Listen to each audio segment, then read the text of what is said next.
Hello, everybody. Welcome to today's podcast episode. I have here with me, Somtochukwu. I call him the strategic engineer. And he's a content creator also too. And in fact, he's so many things. Video editor, chef. So he has a whole bakery going on. And he's a lot of things. He's also my friend, most importantly. And I'm excited to have him here. Welcome, Somto. Oh, I actually did the introduction. I was supposed to tell you I already introduced you. So, welcome. Thank you. Hello, everyone. It's my pleasure to be here. And I don't know who she's calling all those titles for. I'm just a boy, please. But yeah, it's my pleasure to be on your prestigious platform. Thanks for having me. We thank God for making this platform prestigious. So, I want to say, I'm going to start with, Tochi is on a particular journey called 100 Days of Becoming. And what day are we on right now during the recording? Today is day 62, actually, of 100. So, yeah.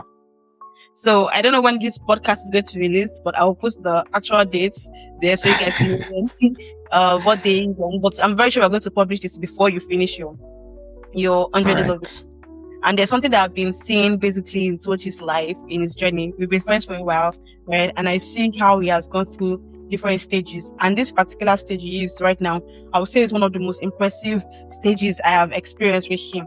Because what he is doing right now with this 100 Days of Becoming, for example, is that he's putting himself out there. He's learning all the skills, putting out all his skills. He's a very creative guy, but he has tendency to, overthink, procrastinate.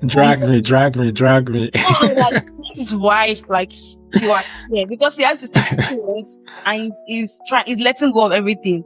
Letting go of perfectionism, letting go of his fear, letting go of his shame. And he's saying that, okay, I want to actually put myself out there. I want to actually do this. He's still in the season where he's waiting, he's open on God, and but it's something that is worth emulating. It's something that is worth learning from, right? That's the reason why he's here. And of course, you know that last time we discussed fear and shame, how these two emotions can stop you in the fulfillment of a particular task, the fulfillment of your purpose. And today we're going to also be talking about it more with Tochi. And basically we'll be focusing more on the ripple effects, right? What are the ripple effects of fear and shame when it comes to you fulfilling your destiny, when it comes to you fulfilling the plan of God for your life? And also to be considering practical ways to actually stop this. So, and we'll do that if there's time. So let's just go straight to the beginning and just start. So Tochi, I have here different ripple effects of fear and shame that I also want us to discuss, and just to hear your point of view, your experience, and with all this, I know that you actually do have a lot of experience. So I'm going to be talking about procrastination first of all, as one of the ripple effects of feeling fear and shame in the execution of a task. And from the point of view of fear causes this kind of paralysis, and it is shown in the form of caution, in the sense that be careful enough, don't rush, wait for the right time, and then you begin to overthink. But what shame does is that it brings perfectionism, in the sense it says, oh, if it's not perfect, it's not acceptable. Guys, remember that we talked about that fact that shame is more about yourself. So you are trying to be perfect in yourself. So how do this, in your opinion, based on your experiences, how has these two emotions, right? The caution part that is caused from fear and the perfectionism part that is caused from shame, how has it influenced your ability or your tendency to procrastinate, and how has it overall affected the fulfillment of a particular task? Wow. If you give examples, experiences, it will be very good. Oh, this question is multi-layered and there's a lot to unpack. But yeah, first of all, on the 100 Days of Becoming, you said it's impressive. Like you said, that's particular. But for me, from your part, it might seem impressive, but for me, it's stressful because having to make videos every day, which is what I'm doing right now. At first it was like an exciting idea, but then stepping into it, it's like, okay, you're actually doing this every day for 100 days. And some days it's like, why did I even start? But then we keep going. 38 more days to go. Yeah. We'll get to the end, hopefully. Okay, now for the question, fear and shame. This is a very dear topic to me, because I feel like I have so much experience with these two emotions. mostly subconsciously, but then there are also the times when you are aware that, okay, this is what is stopping you. And for me, fear, let's start with fear, because I think that one is more common. Like is a stronger hindrance than shame, in my opinion. Fear, first of all, for me, I think it stems from, okay, fear generally is just that thing where you feel like, I want to do this thing, but what if it doesn't work? Or what if I am not good enough? What if I fail at this thing, right? Yeah. So there's that mental, and I think it's also personality based to an extent, because for me, as you said, I sometimes have the tendency to overthink things. And I believe that is because I'm more analytical in my approach to life, where I like to see the pros and the cons. I like to see what is there to gain and what is there to lose. And then I'm often analytical self that you have called your personality, for example, good. An underlying seed for fear to actually flow out. Exactly. So that's what I'm saying. Like when I enter that mode of processing things, analytically, and I overdo it, what happens is that the cons or the negative sides begin to amplify themselves. And then in that state, it tends to overshadow whatever positive is there. And that's what breeds fear, because now you're thinking, okay, if I take this move, if I try this thing, XYZ will happen and I will be worse off for it. That's like the negative side. But because human beings, we are also wired to focus more on negatives than the positive naturally, instinctively. It's even more dangerous for those who are very analytical, because you see everything as it is. For example, somebody who is less analytical might just be like, oh, this is fun, I'm going to do it. Like they jump right in. But you are sitting back and you are comparing the pros and the cons, and then eventually you're afraid to take the step. And for me, I feel like this has, why I said it's personal to me, is because it has affected me more than I like to admit, right? There are times when I have an idea that sounds good, and at first it starts from excitement, so you're excited about it, and then you now start to plan and strategize and try to have your action plan, and then you enter the mode of, okay, this can happen negatively if I take this action. So now you're doubting the idea. So it's excitement, then doubt, then fear. And now you're stuck in what they call analysis paralysis, because you've driven yourself to a place where you're now like, okay, I don't want to even do this anymore, right? And the biggest instance for me where this really hits home, or where I feel like even now when I think about it, I'm like, okay, this really affected me, was I had a business idea that was like way back in 2020 during the pandemic. And it was so fun. It was so exciting. I was like, this is going to fly and everything. And I started planning it.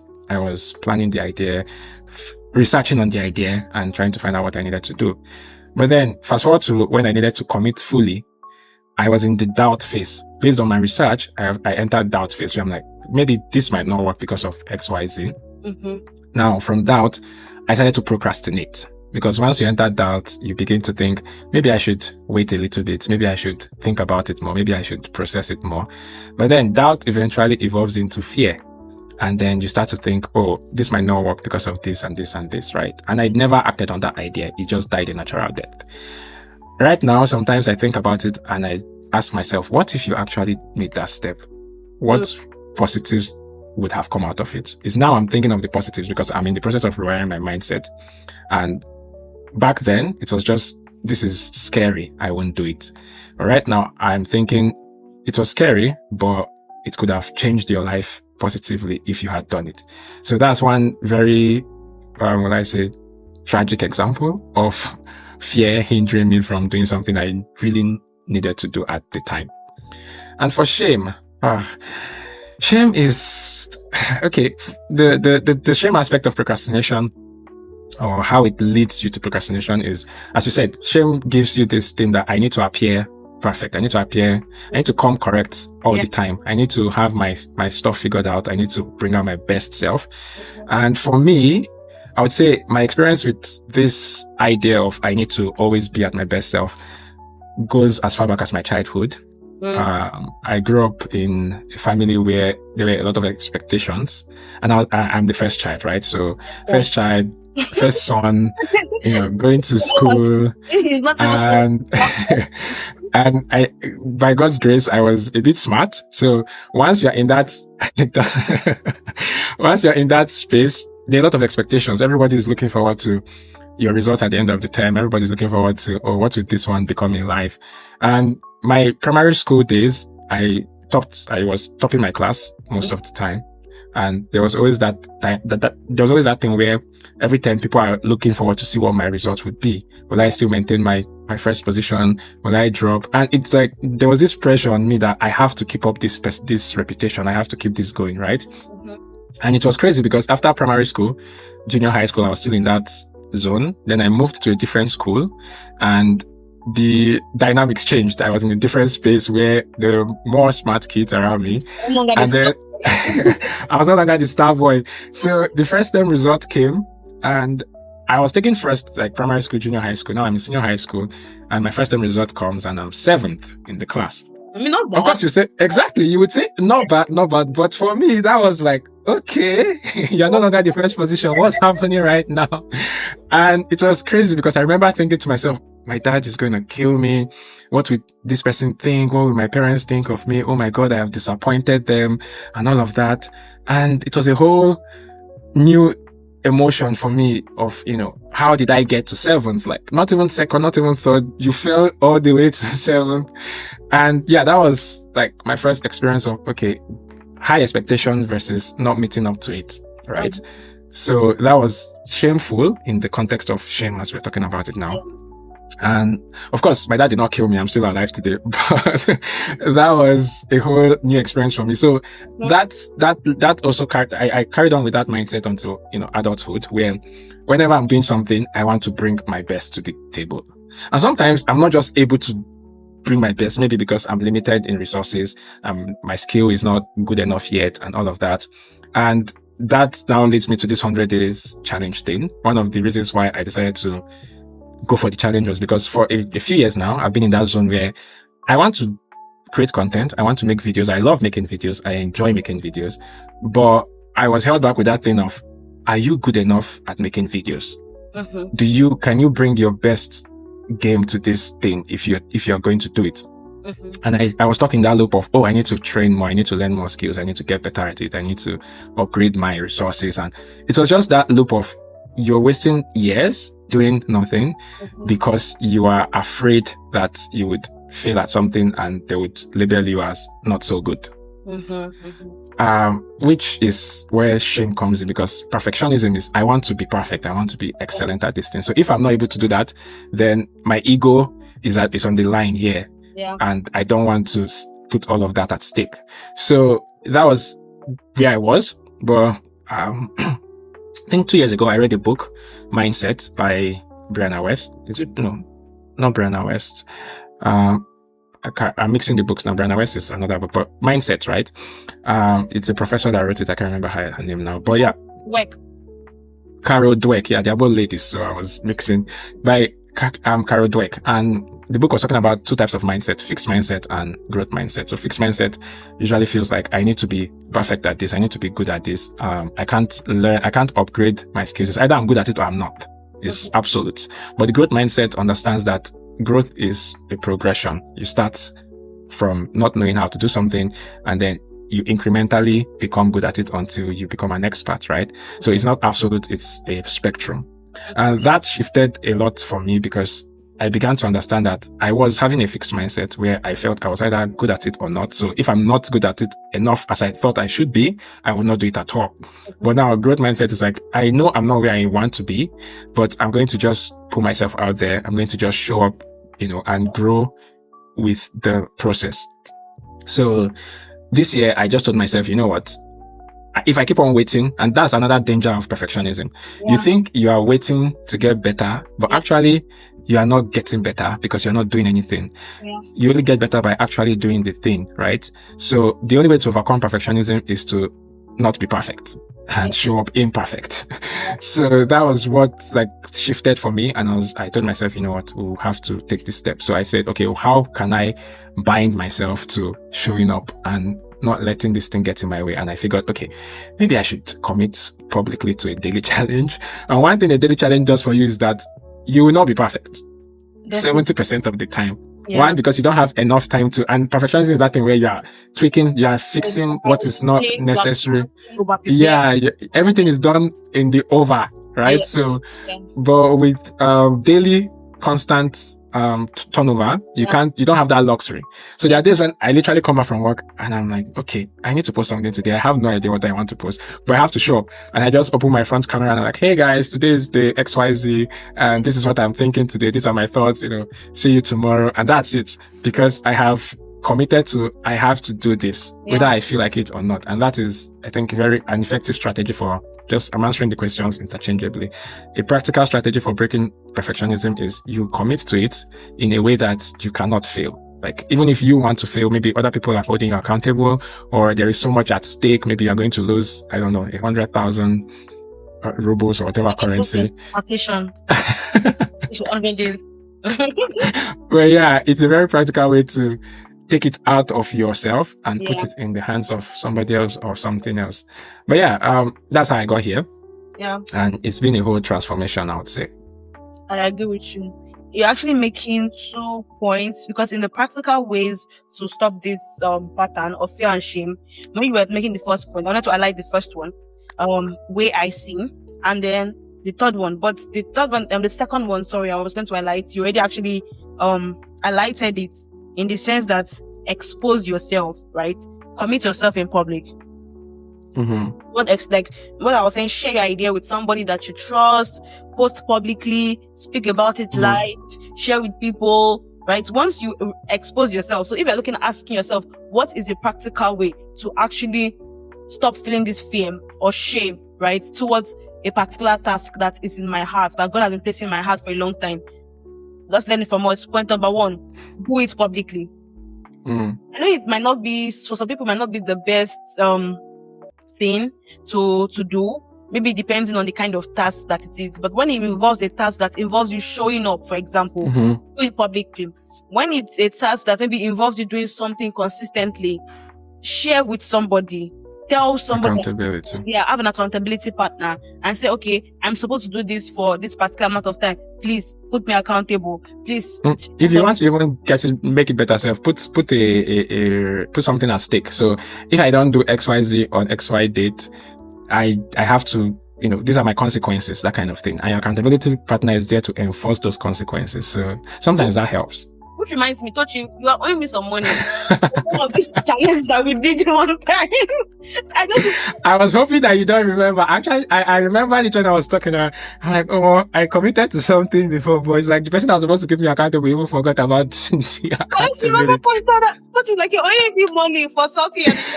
Let's not go there. Okay, but things like this. I mean, these are things that even we've done, right, in the past, to keep ourselves accountable to do a particular task, to fulfill and things that maybe we have in our hearts to do, right?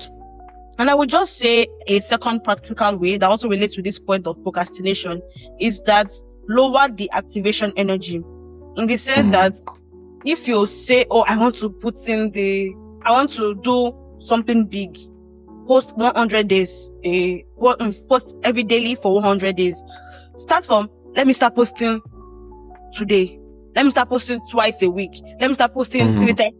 Something that is not as big, basically, as what your plan is.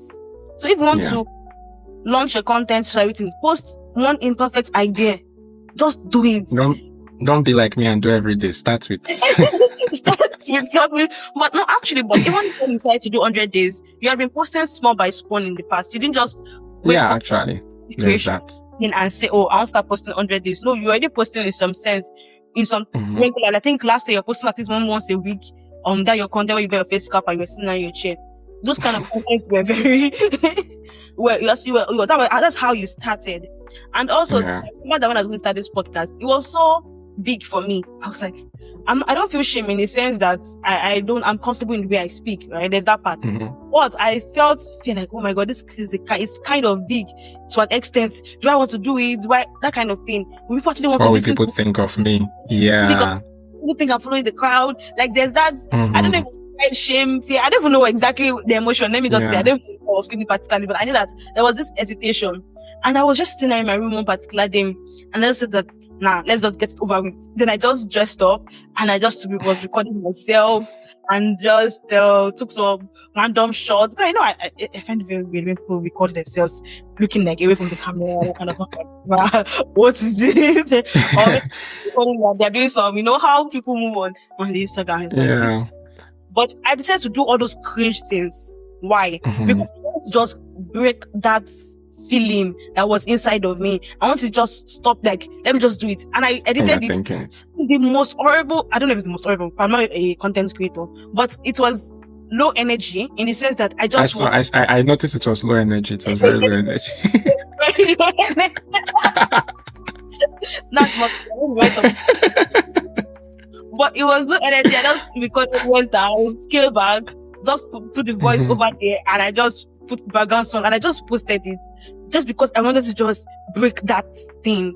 So the big thing was starting a podcast, committing to it, and because the editing that comes with the podcast and all these things is even way more than doing something like that in CapCut. But so let me just start with this something small. Don't let me start with a big, I want to do a podcast announcement. Start with just making your Instagram account active. And that's what I did. And it helped me to an extent to take away the cringe of putting my face out there that I have in my mind. So I think that's a very... Actually, let me just quickly comment on that, because on the aspect of what people... Because one thing that sponsors fear, which I have spoken, I think in 2 different videos, is that part of embarrassment, where you feel like, okay, I want to do this thing. Yeah, shame, but in form of, okay, if I put this out there, what will people think of me? Will they what will be their opinions of me? And there's something, I mentioned it in that embarrassment video as well, the spotlight effect, where in psychology it's called the spotlight effect, where we go about thinking that people are actually, taking note of everything we do. People are noticing our every move. There's that, because we are the main character in our own story. We feel like everybody is focusing on us and, observing us. That's why it feels like there's a spotlight on us. Meanwhile, the reality is that everybody is also the main character in their own story, and they are so focused on their own self, the same way you're focused on your own self, such that they don't care much about what you do or don't do. And in fact, one thing I've learned from 62 days of posting is that even the times when I feel like I'm cringy, because there are days when I'm editing video, I'm like, this is cringe. I don't know what I'm saying here. I will just post it regardless. But then I put it out and somebody comments like, oh, you get the feedback and you're like, okay, even though it seemed cringe to me, somebody the outside world is seeing it as this is good stuff, right? And what I've learned is that what you are afraid of, in the sense of people are going to judge me, people are going to think I'm cringe, people are going to, feel like I'm doing too much, usually is not the case. People are mostly inspired by what you are doing. They look at what you're doing and like, oh my God, this person is doing this. And they're like, okay, this is awesome, right? But because you are the person that is seeing what you are doing, and you're the person that is in the place where you're doing it, you feel like, what am I even doing? No, this is not making sense, that kind of thing. So that thing of embarrassment is a big barrier. But at the end of the day, people are mostly inspired and less judgmental of when you put yourself out there. Yeah, I think we also have to understand people are not as bad as we think they are, right? Of course, maybe the algorithms will not favor you. Favor you. But when people actually see your content, maybe that you're familiar with, for example, they want to support, they want to know, this is somebody I know who is doing this, right? I have a friend, this friend, but you will not expect this thought from this friend, right? Because the person is my friend, but the person also knows you, but the person is not your friend. You get the chain reaction is crazy. He's telling me about you now, and just like, oh my God, I really like Tochi's content. I think Tochi should, and I'm like, if Tochi should just be listening to this every single day and start overthinking is himself, thinking everything, he would actually be doing this every day. And right. I think she was even more of a bigger fan of it than I'm like, maybe it's vocabulary that causes this, but and I'm like, I agree with you. I could not say that, but people actually care more than we give them credit for. People want to support you more than we give them credit for.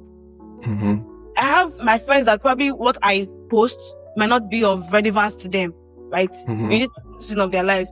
And I'm completely fine with it. But some of them will still go ahead and listen to what I have to say. And even though it's not their they don't have to listen to it, but because of the sake of support, they do. And even if they don't, I still know that they still support me and they wish the best for me. And I think that's what we need to just know and clarify, that the world is not as harsh. I mean, life can be harsh. People are not as wicked as you think they are. Wicked as you think.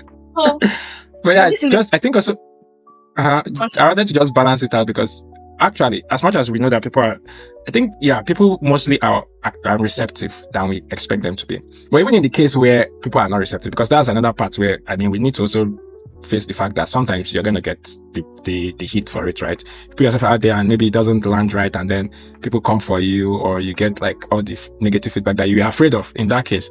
And I think it was a few days ago, maybe last week, I was having my quiet time, and somehow I landed on Isaiah chapter 50 verse 7. I think the verse that says that I have set my face as a flint, and I will not be ashamed. So I don't know, but that part just jumped out at me, and I'm like, okay, setting your face as a flint is like, I'm determined to do this thing, right? And I will not be ashamed. So it's like, whatever comes with this thing I'm doing, the fact that I know I have to do it, I'm just going to go and do it. I guess that was God trying to encourage me that, okay, even if you're not like, it's not all rosy as you think it's going to be, you have to keep on going. And then that led me, I was trying to, ponder on it and all that. And then it led me to Hebrews chapter, I think 12 verse 2, where it says, looking unto Jesus, the author and the finisher of our faith, who for the joy that was set before him, endured the cross, despised the shame, and is seated at the right hand of the Father. So that part, that endured the cross, despised the shame. I mean, it was like, okay, this is, that day it was as if Holy Ghost just sat me down. It's like, even when this, because I don't know when the shame will come, or maybe I would do something and hate. The thing is that even if you're doing everything right, there are times when people will just come for you, right? And in fact, when you are doing the right things more, you have the higher chance of getting opposition. People who are probably not aligning with your thoughts or something, they'll come for you. But it's like, there is a purpose to which what you are doing. So I think what I'm trying to drive at here is that once you have identified your purpose for doing something, it now becomes less of whether the validation is coming or not. If the validation is coming, fine and good. Your friends are commenting, your friends are, following you on the journey and they're encouraging you. That's awesome. But if it's in the case where you're now having opposition, maybe from the ops or people who don't, like you or something. If nothing is even coming at all. Yes, even if nothing is coming at all, that should not be the basis of your advancement. It should be more of, it says, who for the joy that was set before him. So there is something that you have set before you, like, this is where God wants me to be, or this is where I need to get to. And if this is what I need to do to get there, I don't care who is encouraging me or who is, spiting me on the internet or who is talking bad about me. I will endure the cross, I will despise the shame, and I would keep going until I arrive at where I need to be. So that one for me was like, okay, this is now more of a target, like a focus. You have to set your face like a flint, and whatever comes with it, shame or encouragement, whatever, you keep on going. And I just wanted to balance it out that, okay, it's nice when your guys are supporting, but also when they don't, that should not be what stops you from going, because shame is going to come, but you have to keep going to have them. I want us to talk about something you've mentioned, the concept of having a vision, right? Because Jesus Christ was looking to something. And when he was looking to that thing, there were so many things that were going on around him in that moment. But he did not remove his eyes from that thing, that he was looking at, what he was looking towards. And when we are doing something, for example, you're doing your 100 days of becoming, right? Your goal is not to reach the 100 day of becoming. That is not your vision, right? You have a greater vision beyond your present activities, beyond your things that you are aiming towards. This particular task you're doing or challenge you're doing is just on the pathway. On the way, towards that vision. But what happens is that sometimes people, because of how much things are like a lot around them, they lose sight, right? Of the vision. They lose sight of the vision. And when you lose sight of that vision, it's very easy to succumb to the fear and to the shame of a particular task or challenge that you are in that particular period of time. For example, you have a business, right? This is an example that's coming to my mind. You have a business and you know that God has probably said to you that you will be an entrepreneur, for example. The goal that God has given you, the vision that God has given you, you're going to be an entrepreneur. And you are just having to start your, maybe a Tochi Bakes, Cooks, your bakery business, for example. And God has given you, you're going to be an entrepreneur, maybe say in the food industry. and you are starting this small, you are making flyers. Nobody is coming. You only have 2 orders. You only have 3 orders. Real stuff. You don't have as much orders as you'd want to. But God has said that if you keep looking at this particular business, present circumstance, if you're looking at the present circumstance and look at, okay, this is my vision, then you would, when you see it failing, you would just be discouraged. You'll be discouraged. But when you look above and beyond, and you say, okay, what God is telling me is this. So what will happen now? You're not setting your eyes on it. You're just, okay, if this is the pathway, I keep moving, right? So I think that's just what came to my mind when you were making your point.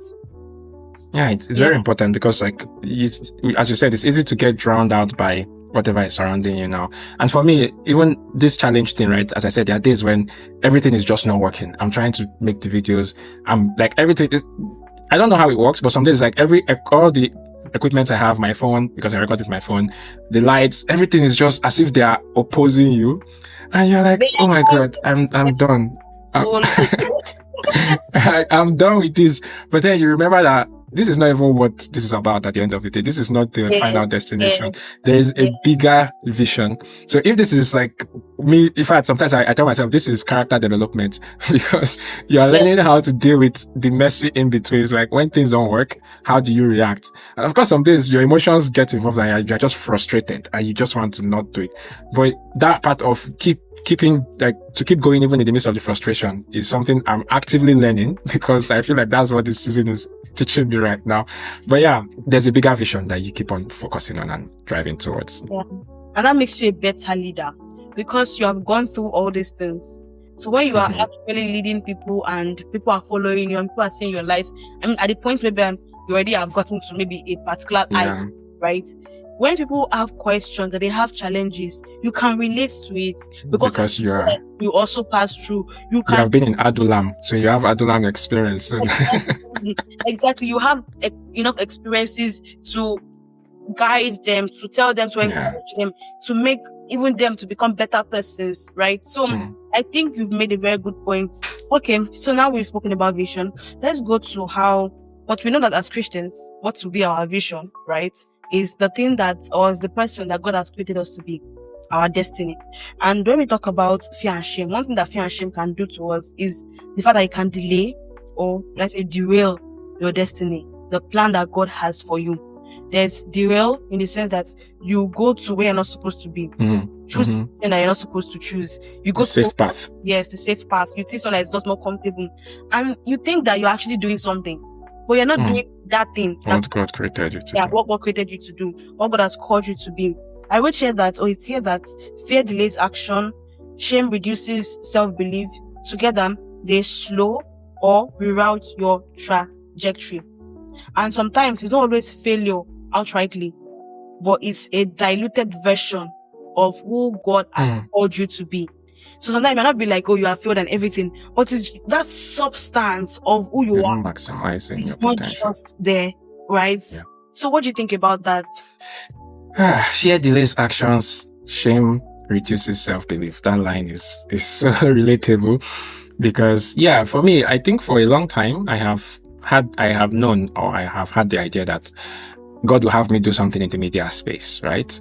And at the beginning, it's always exciting when God shows you these things. You're like, oh my God, it's beautiful. But then the time comes to do the work of actually building capacity. And then you realize, okay, I have to start from zero. I have to learn everything. I have to build myself up. And then that's where the self-belief problem comes. Because if you are not secured in God's ability in you, you would look at your own self and you begin to think, oh my God, I'm not good at this thing, right? And, I can't be as good as this person or that person or whoever else you're comparing yourself to. And then fear, I think that reduction of self-belief also leads to fear because you're now thinking, okay, I mean, if I go and I fail, all of that, right? But I'm learning now that if God has called you to do something, He has provided the resources to guide you to that destination. And I think it's Joshua, where God told him that, have I not commanded you, be strong and be of good courage. How I now say, but I know. That song was on repeat for me throughout January and February because I had to remind my brain that we are not moving based on what we think, right? We are moving based on God's strength. And as I said, it's something I'm actively learning. I mean, that season where I'm learning to just rely and trust in God that, okay, if you have sent me, I will just go. It was Gideon that he told, go in this that he might. Gideon was cowering away. Yeah, Gideon too was also saying that. I mean, all the lyrics, I have them in my head because I was like, these are very specific examples, right, that I can relate to. Yeah. So Gideon was thinking, who am I that you're sending me on this journey? But God was like, mighty man of valor. So there's a way God sees us, and it is very important that we begin to see ourselves in the light of how God sees us, because that is the only way we can have the confidence, right? The confidence is not because we realize that, oh, we are these superstars or something, but it's knowing that the person who has sent us is behind us and even before us, and he's just making everything to fall in place, right? So that vision, as you said, vision is about what God has called you to do, which I said God shows us. Then it now comes to the process, the journey, where you have to rely and trust in Him. So you're not looking at yourself. You're not trusting your own abilities. Like, you don't care how strong you are, just believing that God is with you. And yeah, it's always beautiful when God begins to show up, like this thing that you think, oh my God, is so big, and just you move and then it opens and you're like, oh my God, it was that easy. But you also know that this was not me. Like, God opened this door. God cleared this path for me. So yeah, that's what I think. Yeah. And I just pray that the Lord would help us. There's something that you said, and I think in the previous episode, we also mentioned it in the sense that as Christians, it's not you, right? It's not you who is doing it. We believe that it's Christ in us that is doing all these things. Of course, you have to learn the skills. You have to decide. But there is that part is not easy. It's not easy. But I think sometimes I also take encouragement in the fact that, okay, the process, like, as much as it's difficult, God is also, helping you to figure it out, because it's like there's that part where if you don't build that capacity, like sometimes you just feel like, God has called me, why is it not easy? Why am I not coasting through it? Like, and it might even begin to plant doubt in your calling, where you feel like, if it's God that called me, it should be easy, right? If it's God that called me, I should not be struggling with this. But we see that Jesus himself had to go through a lot to get to the cross, not because God was not with him, but because it's just a process, right? And even David too was called at 17, but there was a whole 13 years of running around in the wilderness, doing a lot of things. Joseph was called at 17 too, but there was a whole period of, prison, this and that. So sometimes that it gets difficult, or that it's difficult, doesn't mean that it's not God that called you. It just means that God is building something in you, in your character, that would be important where you are going to. Yeah. There is somebody that we must become in that plan and that destiny, that vision that God has set ahead of us, right? That if we don't become that person, you might be thinking that, oh, is it not some Oluchi? Yeah. That is somebody that Oluchi must become. There is a character that must be within me that is fit for that place. And if God is like this, boom, bam, you will sabotage it. I will sabotage it. But I must still not allow. So it's in two ways, right?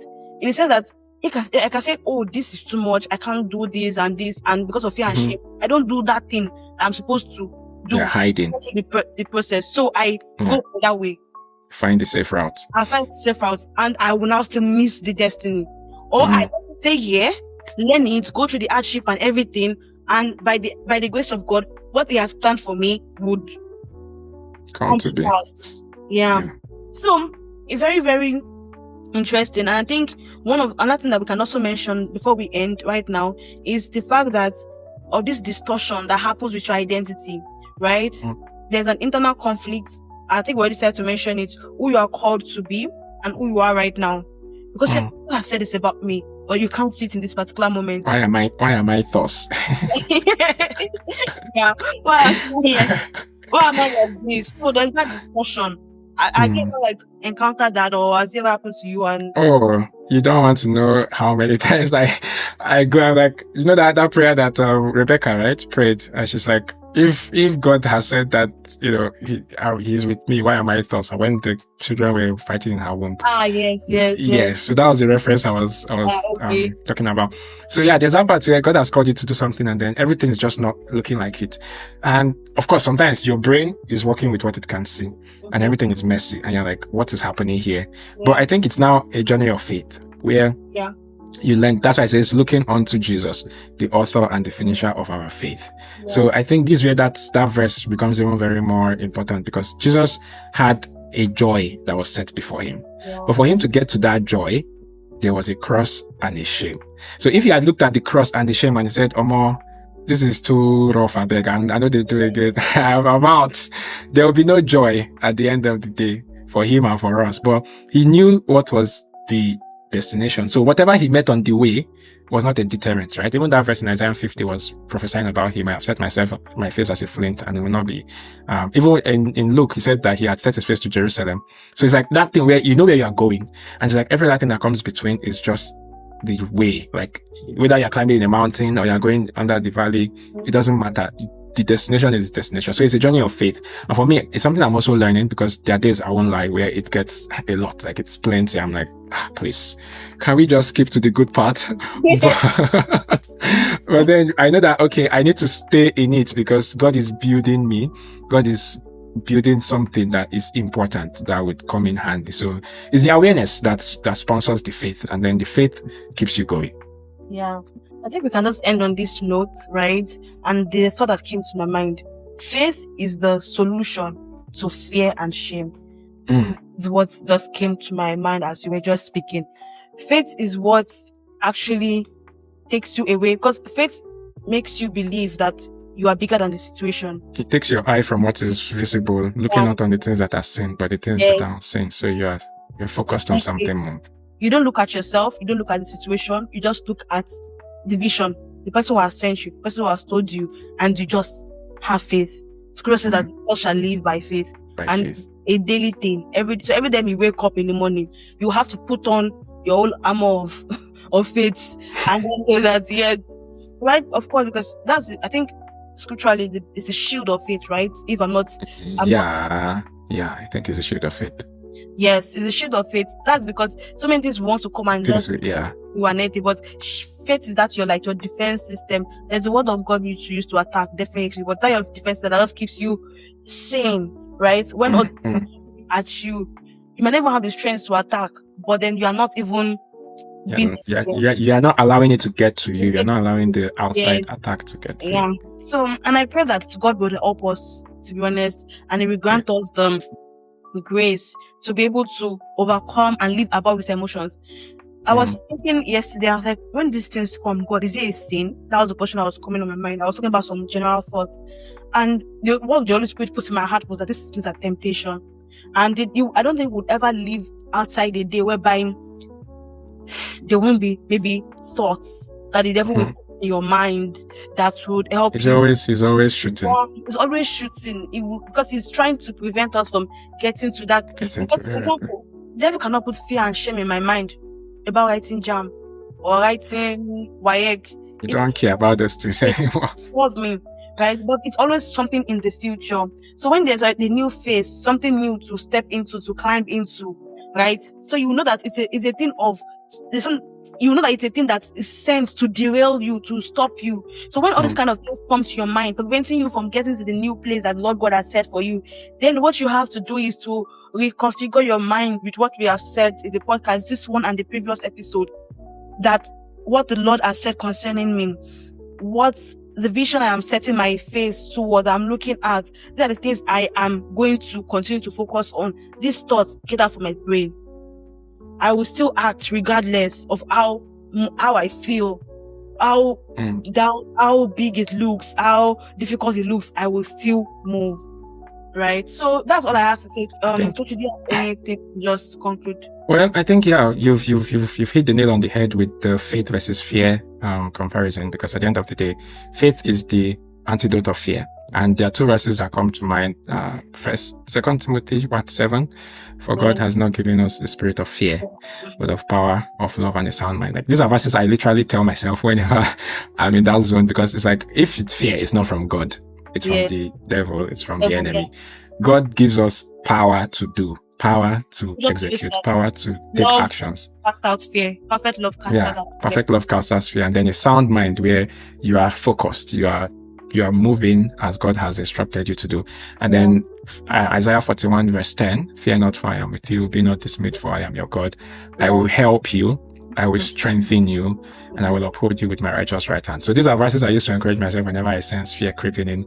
And I just feel like, yeah, God is always near. God is always helping us. But then it's like those emotions will try to shift your focus from God to your physical circumstance. But God is asking us to not look at those things, but to just focus on Him. And I guess we would have a much more smoother experience when we shift from fear to faith.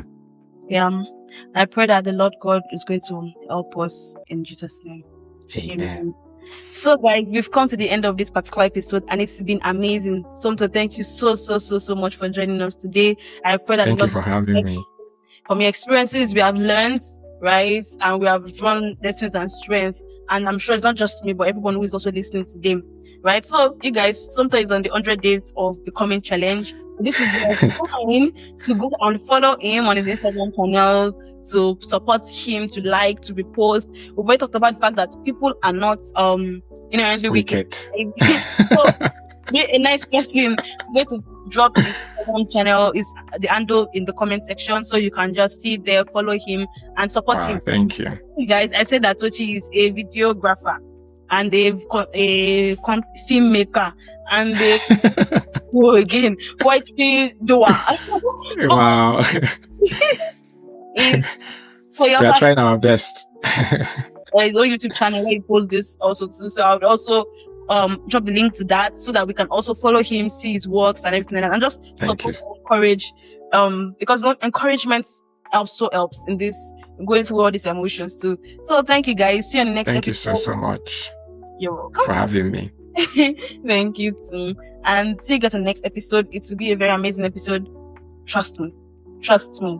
Guys, very deep conversations. So thank you guys and bye bye. Bye guys.